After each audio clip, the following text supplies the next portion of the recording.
ICC cricket विश्वकप league 2 को चौथो श्रृङ्खला अन्तर्गतको पहिलो खेलमा नेपालले स्कटल्यान्डमाथि रोमाञ्चक जित हात पारेको छ। नेपालले स्कटल्यान्डमाथि 1 विकेटको रोमाञ्चक जित निकालेको हो। स्कटल्यान्डले दिएको 297 रनको बलियो विजय लक्ष्य पछ्याएको नेपालले 49.5 ओभरमा 297 रन बनाउँदै लक्ष्य पूरा गरेको हो। अन्तिम ओभरमा नेपाललाई जितका लागि 7 रन चाहिएको अवस्थामा अन्तिम ओभरको पहिलो बलमा सन्दीप लामिछाने क्याच आउट भए। अन्तिम विकेटको रूपमा रिजन ढकाल आएका थिए।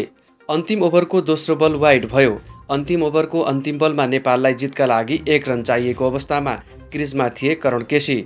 अन्तिम बल वाइड फालेपछि नेपालले जित निकालेको हो।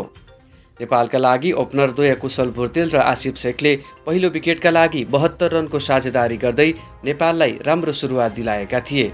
तेस्रो र चौथो क्रमका ब्याटर भीम सार्की र रोहित पौडेलको विकेट गएपछि नेपालको इनिङ्स सम्हाल्ने ब्याटर कोही पनि भएन। तर 8औं विकेटका लागि करण केसी र गुलसन झाले 60 रनको साझेदारी गर्दै नेपाललाई खेलमा फर्काएका थिए। क्रिजमा रहेर करण केसीले उत्कृष्ट 65 रनको अभिजित पारी खेले। उनीसँगै रिजन ढकाल 1 रनमा अभिजित रहे। नेपालले पहिलो विकेटका लागि 11.6 ओभरमा आसिफ शेखको विकेट गुमाएको हो। आसिफले 13 बलमा 2 चौका प्रहार गर्दै 20 रनमा क्याच आउट भएका हुन्। दोस्रो विकेट अर्का ओपनर कुशल भुर्तेलको गयो। उनले आजको खेलमा 1 दिवसीय क्रिकेटमा आफ्नो 9औं अर्धशतक पनि पूरा गरेका छन्। 12.4 ओभरमा कुशल भुर्तेल 53 रन बनाउँदै क्याच आउट भए। नेपालले 16.3 ओभरमा 2 विकेट गुमाउँदै 100 रन पूरा गरेको थियो। 21.5 ओभरमा भीम सार्कीले 24 रन बनाएर खेलिरहेका भीममाथि एलबीडब्ल्यूको अपिल आएको थियो। अन्ततः 28.3 ओभरमा नेपालले तेस्रो विकेटको रूपमा भीमको विकेट गुमायो। भीम सार्कीले 48 बलमा 3 चौका सहित 40 रन बनाउँदै पेभेलियन फर्किएका हुन्। नेपालले 152 रन बनाउँदा तेस्रो विकेट गुमेको थियो।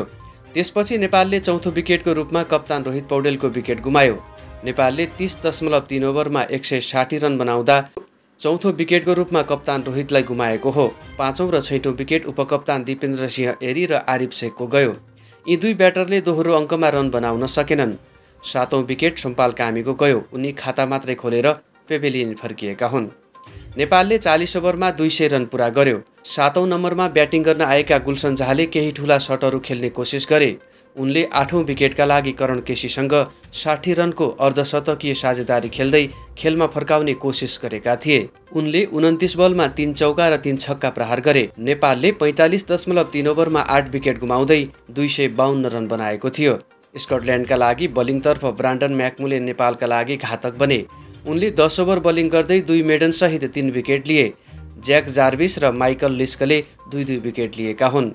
मार्क वाट र जास्पर डेभिसनले 1-1 विकेट लिए। त्यसअघि ब्याटिङ गरेको स्कटल्यान्डले निर्धारित 50 ओभरमा 7 विकेट गुमाउँदै 296 रन बनाएको थियो। स्कटल्यान्डका लागि ओपनर चार्ले टियर नेपालका लागि घातक बने। उनले 72 बलमा 12 चौका र 1 छक्का सहित 80 रन बनाएका थिए। अर्का ओपनर जर्ज मुन्सेलाई भने रिजन ढकालले सस्तैमा पेभिलियनको बाटो देखाइदिएका थिए। तेस्रो नम्बरमा ब्याटिङ गर्न आएका ब्रान्डन म्याकमुलेन 19 रनमा सोमपाल कामीको बलमा बसिर अहमदको हातबाट क्याच आउट भएका थिए। कप्तान रिची बेरिङटनले 40, फिनले म्याक्रिडले 55 रन र विकेटकिपर ब्याटर म्याथ्यू क्रसले 39 रन बनाए। माइकल लिस्कले 18 रन बनाउँदा मार्क वाट र ज्याक जर्भिस क्रमशः 10 र 4 रनमा अभिजित रहे। नेपालका लागि करण केसी, सोमपाल कामी र रिजन ढकालले समान 2-2 विकेट लिएका हुन्। सन्दीप लामिछानेले 1 विकेट लिए। यसै श्रृङ्खला अन्तर्गत अब नेपालले नेदरल्यान्डसँग जुन 4 मा खेल्ने तालिका रहेको छ। हवस् त, क्रिकेटसँग सम्बन्धित खबर आजका लागि सकिएको छ। यदि तपाईलाई आजको भिडियो सामग्री मन परेमा एक कमेन्ट, लाइक र सेयर गरिदिनुहोला।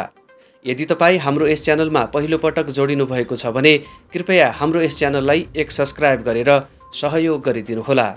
आगामी दिनमा पनि क्रिकेटसँग सम्बन्धित नयाँ खबरहरू लिएर तपाईँको माझमा आउने जानकारी गराउँदै आजका लागि छुट्छु। बाँकी पल तपाईँहरूको शुभ रहोस्।